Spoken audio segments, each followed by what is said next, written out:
नमस्कार दोस्तों, मैं अजय सिंह आपका स्वागत करता हूं एसएससी मेकर के यूट्यूब चैनल में। दोस्तों, इस वीडियो में आपको बताऊंगा बायोलॉजी के 25 अति महत्वपूर्ण प्रश्न दोस्तों जो बार बार परीक्षाओं में पूछे जाते हैं। दोस्तों, आप कोई सा भी गवर्नमेंट एग्जाम देंगे तो आपके पेपर में ये सब प्रश्न हमेशा देखने को मिलेंगे। दोस्तों, जो बार बार परीक्षाओं में प्रश्न पूछे जाते हैं, रिपीट करते हैं, उन प्रश्नों को इस वीडियो में शामिल किया हूं। इसलिए दोस्तों, आप सभी प्रश्नों को ध्यान से देखेंगे और याद करते हुए चलेंगे। और जिन प्रश्नों को दोस्तों आंसर आपको पता होगा उसे आप कमेंट भी करते रहिएगा। तो देखिएगा दोस्तों, पहला क्वेश्चन है, मोस्ट इंपॉर्टेंट क्वेश्चन है और हमेशा दोस्तों ये प्रश्न पूछा जाता है। प्रश्न है, मानव शरीर में पाचन का अधिकांश भाग किस अंग में संपन्न होता है?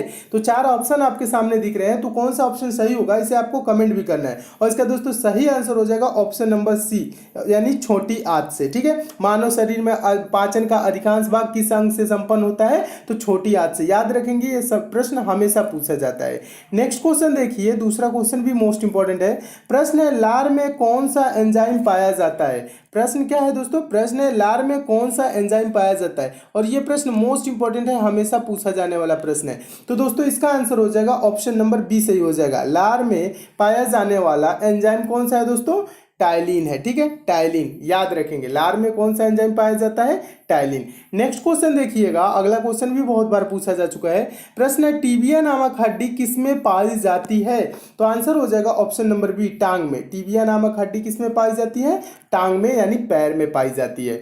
नेक्स्ट क्वेश्चन है, अगला क्वेश्चन भी मोस्ट इंपॉर्टेंट है, हमेशा पूछा जाने वाला प्रश्न है। मानव शरीर की सबसे लंबी हड्डी है, सबसे लंबी हड्डी या बड़ी हड्डी कौन है दोस्तों? ऑप्शन नंबर कौन सा सही हो जाएगा? डी सही हो जाएगा, फीमर, जो जांघ में पाई जाती है। ठीक है, ये सबसे मानव शरीर की सबसे बड़ी हड्डी है। और सबसे छोटी हड्डी भी पूछा जाता है तो स्टेपीज, ये कान में पाई जाने वाली हड्डी है। ठीक है, स्टेपीज ये क्या है दोस्तों? सबसे छोटी। और सबसे लंबी पूछा तो जाए तो फीमर। ठीक है, दोनों प्रश्नों को याद रखेंगे, दोनों प्रश्न हमेशा पूछे जाते हैं। नेक्स्ट क्वेश्चन देखिएगा, अगला क्वेश्चन भी इंपॉर्टेंट है, हमेशा पूछा जाने वाला प्रश्न है। प्रश्न है, मानव की पाचन नली लगभग कितने फीट लंबी होती है? मानव की पाचन नली लगभग कितने फीट लंबी होती है? चारों ऑप्शन आपके सामने है, आप कमेंट भी इसे करेंगे। और इसका आंसर हो जाएगा ऑप्शन नंबर डी सही हो जाएगा, 32 फीट लंबी होती है। मानव की पाचन नली लगभग 32 फीट लंबी होती है। याद रखेंगे, बहुत बार पूछा गया प्रश्न है। अगला क्वेश्चन देखिए, छठा प्रश्न भी इंपॉर्टेंट है। प्रश्न है, लार किसके पाचन में सहायक होती है? लार किसके पाचन में सहायक होती है? तो इसका दोस्तों आंसर हो जाएगा ऑप्शन नंबर बी, स्टार्च के पाचन में सहायक होती है। नेक्स्ट क्वेश्चन है, सातवां क्वेश्चन, मोस्ट इंपॉर्टेंट क्वेश्चन। मनुष्य के जीवन काल में कितने दांत 2 बार विकसित होते हैं? बहुत बार पूछा गया प्रश्न है, कितने दांत 2 बार विकसित होते हैं? तो इसका आंसर हो जाएगा ऑप्शन नंबर सी, कुल 20 दांत। 20 दांत दोस्तों मानव शरीर में, यानी मनुष्य के जीवन काल में 2 बार विकसित होते हैं। यानी कि मनुष्य के जीवन काल में कितने दांत 2 बार विकसित होते हैं? आंसर क्या होगा? 20 दांत। ठीक है, इसे याद रखेंगे, बहुत बार पूछा गया प्रश्न है। नेक्स्ट क्वेश्चन देखिएगा, सारे क्वेश्चन दोस्तों मानव शरीर से है, यानी मानव शरीर क्रिया विज्ञान से रिलेटेड है। इसमें और भी क्वेश्चन है, उसको भी मैं कराऊंगा। और जो ये सिलेक्टेड क्वेश्चन है जो हमेशा पूछे जाते हैं, उन प्रश्नों को शामिल किया, इसलिए दोस्तों लास्ट तक सारे क्वेश्चन को देखते रहिए। ठीक है, आठवां क्वेश्चन देखिए, आठवां क्वेश्चन है, मानव शरीर का रक्त बैंक डॉट डॉट डॉट कहलाता है, यानी ब्लड बैंक कौन कहलाता है? ब्लड बैंक किसे कहा जाता है? तो इसका आंसर हो जाएगा ऑप्शन नंबर ए, प्लीहा को। प्लीहा को दोस्तों क्या बोला जाता है? मानव शरीर का ब्लड बैंक यानी रक्त बैंक कहा जाता है। ठीक है, इसे भी याद रखेंगे। नेक्स्ट क्वेश्चन देखिए, नौवां क्वेश्चन है। नौवां क्वेश्चन है, सफेद रक्तकण यानी डब्ल्यूबीसी का मुख्य कार्य है। डब्ल्यूबीसी का मुख्य कार्य क्या होता है? तो आंसर हो जाएगा कौन सा? चारों ऑप्शन को पढ़ेंगे तो ऑप्शन नंबर सी सही हो जाएगा, रोग प्रतिरोधक क्षमता धारण करना। रोग प्रतिरोधक क्षमता धारण करना डब्ल्यूबीसी का मुख्य कार्य होता है। अगला क्वेश्चन है, अगला क्वेश्चन भी इंपॉर्टेंट है, 10वां क्वेश्चन। मानव शरीर में लाल रक्त कण का निर्माण कहाँ होता है? ये आपको पता होगा क्योंकि ये प्रश्न मोस्ट इंपॉर्टेंट है और हजारों बार परीक्षाओं में पूछा जा चुका है। मानव शरीर में लाल रक्त कण का निर्माण कहाँ होता है?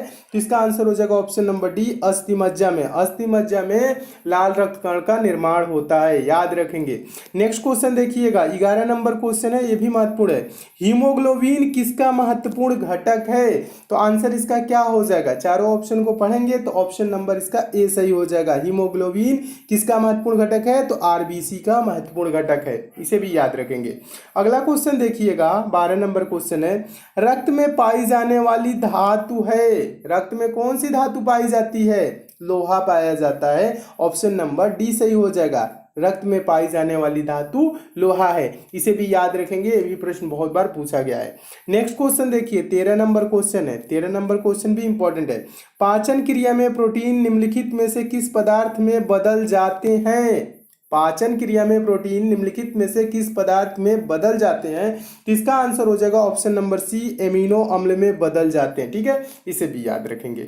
अगला क्वेश्चन देखिएगा, अगला क्वेश्चन बार बार पूछा जाने वाला प्रश्न है। और दोस्तों अगला प्रश्न देखने से पहले जो नए स्टूडेंट है उनके लिए दोस्तों बता दूं, आपके लिए दोस्तों पंचम पब्लिशर की एक बहुत ही अच्छी ई बुक आई है, उसके बारे में थोड़ी सी जानकारी दे देता हूं, उसके बाद आपको दोस्तों बताता हूं अगला प्रश्न। दोस्तों ये पंचम पब्लिशर की ई बुक है, आपके आगामी सभी परीक्षाओं के लिए इंपॉर्टेंट है। चाहे दोस्तों आप रेलवे की एग्जाम देंगे, एसएससी की एग्जाम देंगे, यूपी ट्रिपल एससी की एग्जाम देंगे, या अदर आप दोस्तों कोई सा भी गवर्नमेंट एग्जाम देंगे। दोस्तों इस ई बुक में आपको 10 प्रैक्टिस सेट मिल जाएगा प्लस 10 वन लाइनर सेट मिल जाएगा। वन लाइनर सेट कहने का मतलब है एक लाइन में क्वेश्चन, दूसरे लाइन में आंसर। इससे क्या होगा दोस्तों, आप कम समय में ज्यादा से ज्यादा क्वेश्चन को प्रिपेयर कर लेंगे। दोस्तों आपके एग्जाम में 1 से 2 दिन का भी टाइम है, तो इस ई बुक को लेकर आप जरूर पढ़ लीजिएगा, आपके एग्जाम में काफी हेल्प मिलेगा। दोस्तों इसमें साइंस, जनरल अवेयरनेस और करंट अफेयर की इंपॉर्टेंट प्रश्न शामिल किए गए हैं जो बार बार परीक्षाओं में पूछे जाते हैं।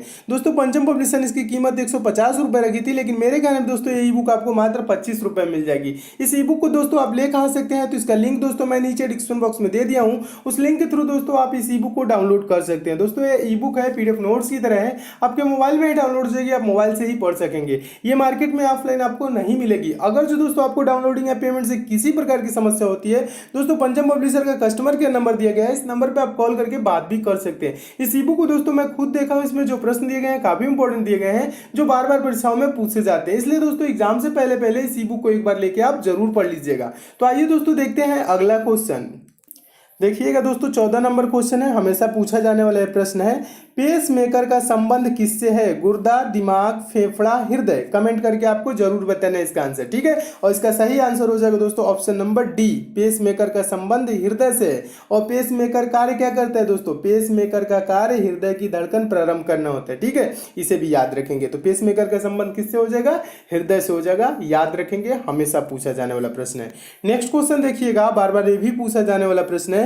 सोते समय रक्त दाब में क्या परिवर्तन होता है? बढ़ता है, घटता है, पहले घटता है फिर बढ़ता है, पहले जैसा रहता है। इसका सही आंसर क्या होगा? ऑप्शन नंबर कौन सा सही हो जाएगा? बी सही हो जाएगा। सोते समय रक्तदाब घटता है। ठीक है, ब्लड प्रेशर क्या होता है? कम होता है, घटता है। ठीक है, इसे भी याद रखेंगे।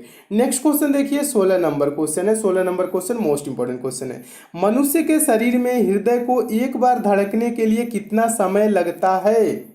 इससे रिलेटेड 2 प्रश्न आते हैं कि 1 मिनट में मनुष्य का हृदय कितनी बार धड़कता है? तो कुल दोस्तों 72 बार धड़कता है। अब ये पूछ रहा है एक बार धड़कने में कितना समय लेगा। तो बताइए, 1 मिनट में 60 सेकंड होते हैं और 60 सेकंड में 72 बार धड़कता है, तो एक बार धड़कने में क्या होगा? 1 सेकंड से भी कम समय, 1 सेकंड से कौन सा, यानी 0.8 सेकंड, ये आंसर हो जाएगा। ठीक है, कहने का मतलब है 60 सेकंड बटा 72 बार। ठीक है, इसे करेंगे तो क्या आएगा? 0.88 ऐसे करके आएगा। ठीक है, तो ये क्या हो जाएगा दोस्तों? ये 0.8 सेकंड याद रखेंगे। मनुष्य के शरीर में हृदय को एक बार धड़कने में कितना समय लगता है? 0.8 सेकंड। ठीक है, 1 मिनट में 72 बार। ठीक है, ये भी याद रखेंगे। अगला क्वेश्चन देखिएगा, अगला क्वेश्चन भी इंपॉर्टेंट है। प्रश्न है, प्रोटीन का पाचन कहां से प्रारंभ होता है? तो इसका आंसर हो जाएगा ऑप्शन नंबर डी, उदर से। प्रोटीन का पाचन कहां से प्रारंभ होता है? तो उदर से प्रारंभ होता है। नेक्स्ट क्वेश्चन देखिएगा, next question 18 number question, most important question, हमेशा पूछा जाने वाला प्रश्न, ये बहुत बार परीक्षा में पूछा गया प्रश्न है।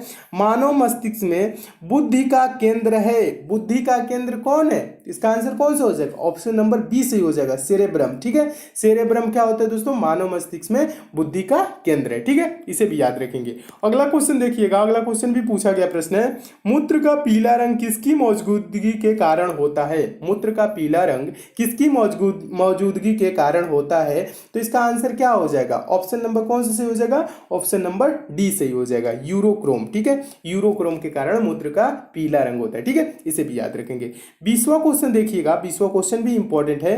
20वां क्वेश्चन है, मानव शरीर में सबसे छोटी अंतःस्रावी ग्रंथि कौन सी है? मानव शरीर में सबसे छोटी अंतःस्रावी ग्रंथि पूछ रहा है, तो इसका आंसर क्या होगा? ऑप्शन नंबर कौन सा सही हो जाएगा? सी सही हो जाएगा, पीयूष ग्रंथि। मानव शरीर में सबसे छोटी अंतःस्रावी ग्रंथि पीयूष ग्रंथि है। नेक्स्ट क्वेश्चन देखिएगा, अगला क्वेश्चन भी इंपॉर्टेंट है।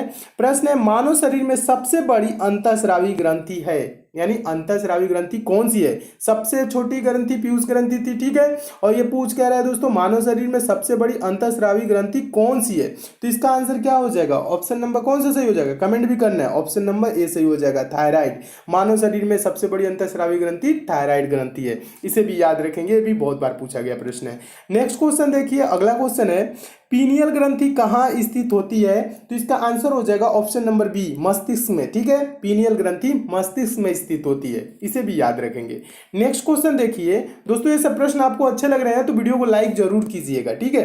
देखिएगा 23वां क्वेश्चन है। और दोस्तों इन सब प्रश्नों की पीडीएफ चाहिए तो टेलीग्राम को भी आप ज्वाइन कर लीजिएगा। टेलीग्राम का लिंक नीचे डिस्क्रिप्शन बॉक्स में है, जहां पे दोस्तों मैं समय समय पे पीडीएफ भी प्रोवाइड कराता रहता हूँ। सारे वीडियो की लिंक भी आपको वहां से मिल जाएगी, तो टेलीग्राम को आप जरूर ज्वाइन कर लीजिए। देखिए क्वेश्चन है, मानव शरीर की किस ग्रंथि को मास्टर ग्रंथि कहा जाता है? मास्टर ग्रंथि हमेशा पूछा जाता है, किस ग्रंथि को मास्टर ग्रंथि कहा जाता है? तो इसका आंसर हो जाएगा ऑप्शन नंबर सी सही हो जाएगा। पीयूष ग्रंथि को दोस्तों मास्टर ग्रंथि कहा जाता है। इसे भी दोस्तों याद रखेंगे हमेशा, क्योंकि हमेशा पूछा जाने वाला ये प्रश्न है, हमेशा के लिए याद रखेंगे।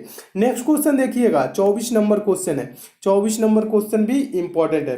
क्वेश्चन है, बच्चों का लिंग निर्धारण किसके गुणसूत्र से होता है? पिता के, माता के, माता पिता दोनों, किसी के द्वारा नहीं। तो इसका आंसर हो जाएगा ऑप्शन नंबर ए, पिता के।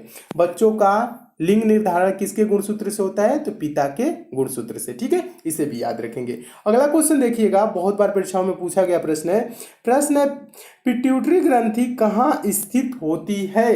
तो इसका दोस्तों आंसर हो जाएगा कौन सा? ऑप्शन नंबर ए सही हो जाएगा, मस्तिष्क में। पिट्यूटरी ग्रंथि मस्तिष्क में स्थित होती है, इसे भी याद रखेंगे। दोस्तों अगर आप मैथ में वीक है, मैथ बेसिक से, जीरो लेवल से और चैप्टर वाइज दोस्तों पढ़ना चाहते हैं, तो दोस्तों आपके लिए एक चैनल बनाया हूं, जिसका लिंक दोस्तों नीचे डिस्क्रिप्शन बॉक्स में दे दिया हूं। दोस्तों आप उस चैनल पे जाकर चैनल को सब्सक्राइब कर लीजिए, नोटिफिकेशन बेल को ऑन कर लीजिए, जहां पे दोस्तों मैं मैथ बेसिक से पढ़ा रहा हूँ, जीरो लेवल से पढ़ा रहा हूँ, चैप्टर वाइज पढ़ा रहा हूँ। कुछ दिनों में दोस्तों मैथ की वहां सारी चैप्टर समाप्त हो जाएंगे। दोस्तों आप भी मैथ के प्रश्नों को सेकंडों में सॉल्व करने लगेंगे, वो भी बिना पेन उठाए। तो मैथ में आपको थोड़ी सी भी प्रॉब्लम होती है दोस्तों, उस चैनल पे जरूर जाए, जिसका लिंक दोस्तों नीचे डिस्क्रिप्शन बॉक्स में दे दिया हूं। और ये सब दोस्तों आपको प्रश्न समझ में आए हैं, अच्छे लगे हैं, तो इस वीडियो को दोस्तों लाइक जरूर कीजिएगा, लाइक कर दीजिएगा दोस्तों इस वीडियो को, और शेयर भी दोस्तों कर दीजिएगा। फेसबुक, व्हाट्सएप, टेलीग्राम जितने भी दोस्तों आपके पास स्टडी ग्रुप हो, उस ग्रुप में शेयर एक बार जरूर कीजिएगा। और जो दोस्त इस चैनल पे नए हैं, जिनको दोस्तों हमारे वीडियोस की डेली नोटिफिकेशन नहीं मिलती, नीचे दोस्तों रेड कलर का सब्सक्राइब लिखा होगा दोस्तों, वहां पे क्लिक करके चैनल के साथ जुड़ जाइए। और बगल में दोस्तों बेल आइकन सिंबल बनेगा दोस्तों, ये नोटिफिकेशन बेल आइकन होता है, इसे प्रेस करके ऑन कर लीजिएगा, ताकि आपको डेली सारे वीडियोस की नोटिफिकेशन मिले। तो दोस्तों सब्सक्राइब और बेल आइकन पे प्रेस जरूर कीजिएगा। तो मिलते हैं दोस्तों अगले वीडियो में और भी इंपॉर्टेंट प्रश्नों के साथ, तब तक के लिए दोस्तों धन्यवाद।